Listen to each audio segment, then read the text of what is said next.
plan de salut national du regroupement politique Le Centre. Congolais du Nord, Congolais du Sud, Congolais de l'Est, de l'Ouest et du Centre, frères d'une seule et même patrie. Chers compatriotes, l'agression rwandaise par M23 interposée constitue une menace grave et directe pour l'avenir de la République démocratique du Congo comme nation. C'est pourquoi l'heure est venue pour que les fils et filles de ce pays, unis comme un seul homme, fassent front pour protéger la patrie contre ce péril, en mettant de côté ce qui les divise. L'heure est venue pour que dans un sursaut patriotique et par un grand rassemblement national, malgré nos profondes divergences, nous adoptions une démarche claire, commune et résolue, afin de barrer la route aux agresseurs qui pillent nos richesses, tuent nos frères et nos enfants, violent nos mères et nos sœurs, et tracent un avenir sombre, incertain et dépourvu d'espoir pour nos générations à venir. L'heure est venue pour que nous cessions de pratiquer la politique de l'autruche, en fermant les yeux sur la déliquescence de notre nation, organisée, planifiée et orchestrée de l'extérieur. Il nous faut, avec objectivité et surtout avec courage, prendre la mesure des crises pilotées par des pays voisins qui, depuis plusieurs décennies, gangrènent notre vivre ensemble et nous conduisent inexorablement vers l'abîme. Depuis plus de 25 ans, nous avons assisté presque passivement à une crise sécuritaire et militaire qui a fait à ce jour plus de 6 millions de victimes parmi nos frères, nos sœurs, nos mères et nos enfants, sans que nous n'ayons été en mesure d'y apporter de solutions définitives pour établir durablement la paix et la sécurité sur notre territoire. Le peuple congolais va-t-il à nouveau, comme cela a été le cas toutes ces années, se résoudre à tolérer par une passivité complice cette énième agression rwandaise? Le Centre croit que non. Il nous faut réagir et réagir vite. Pour ce faire, il nous faut parler avant tout d'une seule et même voix. Il nous faut au préalable nous accorder sur ce qui est essentiel pour nous tous, car comment un pays divisé peut-il faire front face à l'ennemi? Comment un pays divisé peut-il lutter contre un adversaire méthodique et déterminé? Mais pour parler d'une même voix, nous devons nous regarder en face, nous Congolais, nous élites politiques, nous élites sociales,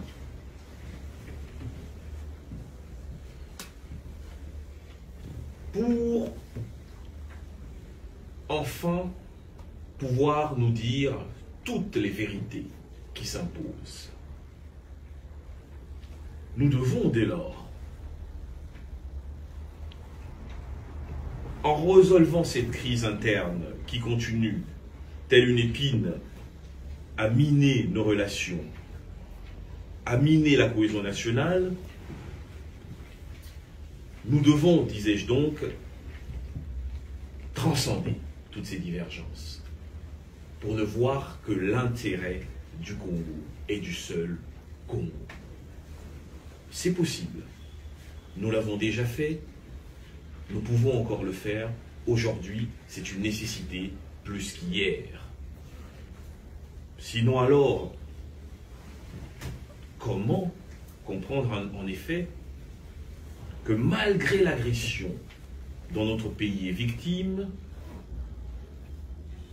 nous continuons à nous diviser sur les questions de fond relatives au processus électoral, à l'avenir de notre démocratie, au lieu de trouver un consensus définitif sur la constitution du bureau de la CENI, la loi électorale et le calendrier électoral. Pour parler d'une même voix, nous devons aussi chercher, et c'est essentiel, des solutions à la crise économique et sociale aiguë, provoquée par l'effritement du pouvoir d'achat et la flambée des prix. Cette situation est génératrice d'une forte tension sociale, d'un désespoir soutenu du peuple congolais, ce qui constitue un ferment pour tous les extrémismes. Le tableau ainsi peint nous conduit à faire les propositions suivantes. Tout d'abord, des actions globales et des actions pertinentes sur le consensus institutionnel rendu nécessaire par ce constat que nous venons de faire. Nous disons à ce sujet que pour parvenir à un consensus national sur les questions institutionnelles et politiques, les décisions suivantes doivent être prises ou adoptées avec courage. 1. La mise en œuvre d'une politique d'ouverture du chef de l'État en vue de renforcer la cohésion nationale en cette période de guerre. Je l'ai dit, la situation que nous traversons aujourd'hui, nous l'avons déjà vécue. Et en d'autres circonstances, d'autres pouvoirs ont su tendre la main, rassembler la nation. Et le M23 avait été vécu, Goma avait été récupéré, Bunagana avait été libéré. Je parle ici des mêmes événements auxquels nous avons eu à faire face en 2013.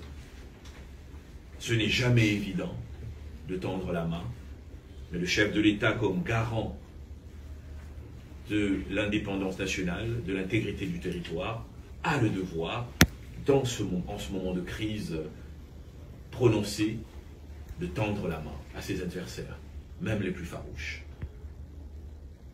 Nous pensons aussi que pour que cette cohésion nationale recherchée au nom du salut national soit une réalité, il faut qu'il y ait la tenue des états généraux des services de sécurité intérieure, en vue d'une part de renforcer leurs capacités opérationnelles et d'autre part pour revoir, et c'est essentiel d'insister sur ce point, revoir les protocoles d'action de ces derniers qui doivent définitivement, aujourd'hui plus qu'hier, s'adapter à l'environnement démocratique. Nous ne pouvons pas d'un côté avoir des institutions et un pays qui a une vocation démocratique et de l'autre côté des instances chargées de la sécurité intérieure qui gardent, parce que les réformes n'ont pas jusque-là été menées, les mêmes protocoles de fonctionnement qu'à l'époque du monopartisme. Et cela explique que bien parfois, au-delà de la bonne volonté des décideurs, dans la pratique, il y a encore un décalage. Donc il y a urgence à réorganiser les services de sécurité intérieure et à structurer de nouvelles approches de fonctionnement de ces dernières. 3. La libération de tous les détenus qui ont été interpellés pour l'expression radicale de certaines opinions et le retour vers des procédures plus conformes. Un abaissement généralisé du débat politique où nous constatons très malheureusement que l'espace politique congolais est devenu un champ dans lequel il y a une espèce, comment dirais-je, de narcissisme masturbatoire juxtaposé, qui se concrétise dans les faits par des invectives, je l'ai dit, par de la diatribe stérile, par toutes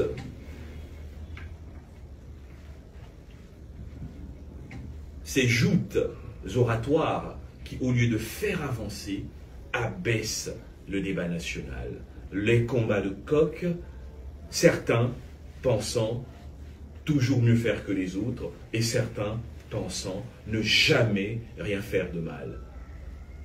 Une démocratie qui veut être porteuse de solutions de développement ne fonctionne pas ainsi. Le débat doit être un débat de qualité, doit être un débat de fond, un débat qui privilégie l'alternative plutôt que la simple alternance. Il faut également, dans cette même logique, au niveau du 4e point, travailler pour l'assainissement radical du secteur médiatique. Parce que la presse a une responsabilité dans le schisme que nous connaissons. Il y a une véritable guerre civile oratoire en ce moment en République démocratique du Congo. La presse a une responsabilité. Parmi les préalables, notre plan propose aussi qu'il y ait un assainissement radical du secteur médiatique pour redonner à au métier de journaliste, au secteur de la presse, c'est l'être de noblesse. C'est un métier extraordinaire. Et nous, qui avons tellement de gratitude vis-à-vis de la presse, nous sommes un peu nostalgiques de cette presse de qualité qui nous a permis d'émerger dans l'espace politique à travers des idées, à travers des propositions fortes, à travers des débats constructifs. La presse a une responsabilité dans la réussite, si vous voulez, de la quête que nous voulons du salut national. Et cela continue dans notre plan. Il faut également qu'il y ait, et c'est le 5e point, un renforcement obligatoire des capacités des nouveaux acteurs politiques, en vue de leur donner des orientations éthiques quant à l'animation du débat public. Le débat public, pour tous ceux qui commencent la politique, jeunes et vieux, ne peut pas se réduire à des invectives et à des diatribes. Le débat politique, c'est la contribution d'un groupe ou d'un individu par des idées, par des critiques qui peuvent être acerbes et constructives, mais détachées et impersonnelles. Et c'est là que se trouve la frontière entre la critique, l'opposition et l'injure et la haine. La nouvelle classe politique doit se reformer. Les partis politiques doivent former leur cadre. Lorsque vous envoyez un cadre dans les médias, rassurez-vous qu'ils viennent avec des critiques fouillées, un savoir affermi et une contribution certaine au débat public. Faire la promotion des insulteurs nationaux comme instrument de politique, comme instrument de communication politique, abaisse le niveau politique en République démocratique du Congo. Et ceci est dommageable, aussi bien entre nous, Congolais, parce qu'il n'y a plus d'idées, parce qu'il n'y a plus de propositions alternatives, mais aussi en termes d'image, parce qu'aujourd'hui, nous sommes dans un monde totalement ouvert à travers les nouvelles technologies de l'information, où circulent dans les groupes, dans les réseaux des pays africains, l'image d'une classe politique théâtralisée, médiocre, à la limite de la kakistocratie. Et ce n'est pas normal. La République démocratique du Congo est une grande nation. La politique est un secteur d'excellence. Lorsque le Camerounais, lorsque l'Ivoirien, lorsque le Sénégalais, lorsque le Ghanéen suit un acteur politique congolais sur lequel il serait tombé sur les réseaux sociaux, il doit pouvoir se dire, en le regardant, comme nous, lorsque nous regardons certains politiciens étrangers ou certains acteurs publics étrangers, qu'il y a de la qualité dans ce pays. Ce pays est grand et ce pays a de grands hommes et des hommes préparés à construire son avenir. Notre théâtre politique actuel nous fait du mal directement parce que nous ne travaillons pas sur l'alternative et indirectement parce que les autres nous regardent comme une société en totale déliquescence. 6. La cohésion nationale et le salut national dont nous parlons passent également par la réorientation de l'action gouvernementale pour la recherche de résultats qui permettront justement l'atteinte de ce climat et de cet objectif de salut national. 7. Le calibrage de l'exécutif national afin de renforcer sa maîtrise des questions militaires, politiques et économiques qui sont les seuls gages crédibles d'un processus d'unité pour le salut national. 8. Le réaménagement des bureaux des deux chambres afin de réintégrer dans le processus les acteurs institutionnels qui, au terme de la loi, se sont vus exclus par des manœuvres politiciennes.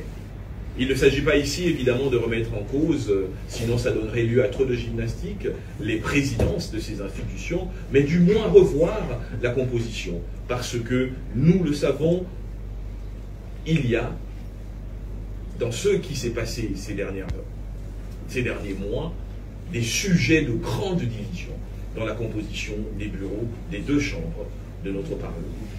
Nous pensons également qu'il faut un renforcement du bureau de la CENI en y intégrant les forces politiques qui ont pignon sur rue et qui se sont vues exclues par des manœuvres qui seraient à juste titre à qualifier de politiques. Évidemment, là, le centre insiste. C'est sans remise en cause de son président, Denis Kanima, dont l'expertise internationale reconnue est un gage, dans des conditions optimales, d'un processus électoral de qualité. Donc ici, nous sommes clairs. Il ne faut pas tout remettre en cause, il ne faut pas jeter le bébé et l'eau du bain, mais il y a des réajustements qui sont nécessaires. Parce qu'on a un bon président de la CEU, nous l'assumons, nous le disons, parce que nous travaillons sur base de CV, nous avons des échos de l'expertise avérée du président de la CEI, reconnue dans toute l'Afrique australe et à travers l'Afrique et même le monde. Nous avons donc un bon président, a priori. Maintenant, il ne faut pas que cette expertise soit noyée par ce climat de défiance né de l'exclusion volontaire peut-être, ou de l'auto-exclusion de certains acteurs qui pourtant ont droit de faire partie de cette CEI. S'il faut revoir la loi pour élargir un peu le nombre de postes au sein de la CENI, nous pouvons le faire très rapidement, sans empiéter sur l'éventualité d'un calendrier électoral qui respecterait les délais constitutionnels. Dans un deuxième temps, il y a les actions impératives et spécifiques à la situation sécuritaire à l'est de notre pays. Comprenez bien notre démarche à travers cette conférence de presse. Nous hiérarchisons les priorités. Nous disons, le pays est en guerre, il faut, pour gagner cette guerre, une cohésion nationale pour atteindre le salut. Donc la problématique de la guerre est une problématique centrale. Précédemment, nous avons donc détaillé une dizaine d'outils. Dans le 10e, évidemment, c'est la confection d'un calendrier électoral consensuel. Maintenant, nous disons que ce réaménagement consensuel des institutions et ces décisions politiques qui visent le renforcement de la cohésion nationale en temps de guerre auront pour principal objectif en 2023 la sécurisation et la pacification définitive de la partie est du territoire national et l'organisation d'élections réellement transparentes. Le Centre propose à cet effet, comme cahier de charge, les actions suivantes. A. La mise en place d'un desk stratégique composé de tous les militaires haut gradés ayant une expérience de guerre, même s'ils sont en retraités. L'expulsion immédiate de l'ambassadeur rwandais en RDC, l'édification symbolique d'un mur séparant la RDC du Rwanda à la frontière, la résolution définitive de la question des Tutsis congolais à travers un dialogue entre toutes les communautés de l'Est et à travers des actions de sensibilisation contre toute stigmatisation. La création d'un tribunal spécial pour le Congo afin d'ouvrir des enquêtes, établir les responsabilités, obtenir réparation de la part des responsables des crimes commis à l'Est de notre pays depuis 2006, date de la fin du processus transitionnel issu du dialogue inter-congolais. Réduction, enfin, ou presque enfin, réduction par une division par 3 des émoluments des animateurs et membres des institutions, Parlement, gouvernement, présidence de la République. Cela, tenez bien, mesdames, mesdemoiselles et messieurs, chers compatriotes, permettra, selon nos calculs, une économie de 150 à 200 millions de dollars à reverser tout de suite à l'effort de sécurisation de la partie Est en termes militaires, diplomatiques et de renseignement. Oui, si nous divisons par 3 les émoluments des principaux acteurs émergents dans les principales institutions politiques du pays, nous pouvons faire ce type d'économie, ne serait-ce que pour la période de guerre. Cela a déjà été fait dans les mêmes circonstances il y a une dizaine d'années, lorsque le M23 avait occupé Goma. Ce n'est pas nouveau. J'étais au Parlement à l'époque, et il y a eu, à travers des actions du Premier ministre Matata, une réduction. Aujourd'hui, l'explosion des revenus ou des émoluments des acteurs émergents dans ces institutions nous permet de dire qu'effectivement, nous pouvons atteindre ce montant en termes d'économie et reverser cela tout de suite à l'effort de guerre. Il n'y a aucune raison, dans un pays sous-développé, bien qu'étant moi-même partisan, en tant qu'économiste, de ce qu'on appelle les salaires d'efficience. Moi, je suis pour que les gens soient très bien payés, parce que les bons salaires, normalement, amènent les meilleures compétences. Maintenant, la situation, elle est exceptionnelle. Nous sommes en guerre, nous avons besoin de moyens. Il n'y a aucune raison pour que nos députés et nos ministres aient par mois entre 15 et 20 000 dollars. Il y a un petit souci, là, en termes de priorité. Ça veut dire que si nous divisons par 3, il y a 13 000 dollars minimum d'économie à faire sur l'institution Parlement. Vous multipliez ça par 12, vous multipliez ça par 619, vous êtes à 100 millions de dollars approximativement. Vous ajoutez les autres institutions, gouvernement. J'ai été comme ministre Kishombe au gouvernement, nous savons qu'il y a des économies possibles. Donc notre proposition en cette période de guerre, c'est cette réduction. C'est essentiel. La guerre que nous subissons à l'Est n'est pas un jeu. C'est une affaire sérieuse. Et nous devons arrêter en tant que Congolais de traiter cela à la périphérie de nos préoccupations. Les premiers qui doivent donner l'exemple, ce sont les acteurs institutionnels.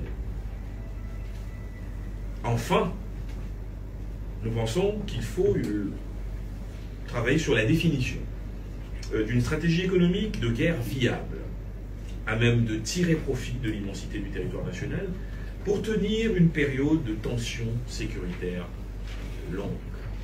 Mesdames, Mesdemoiselles et Messieurs de la presse, telles sont les différentes propositions du Centre dans le cadre de son plan de salut national.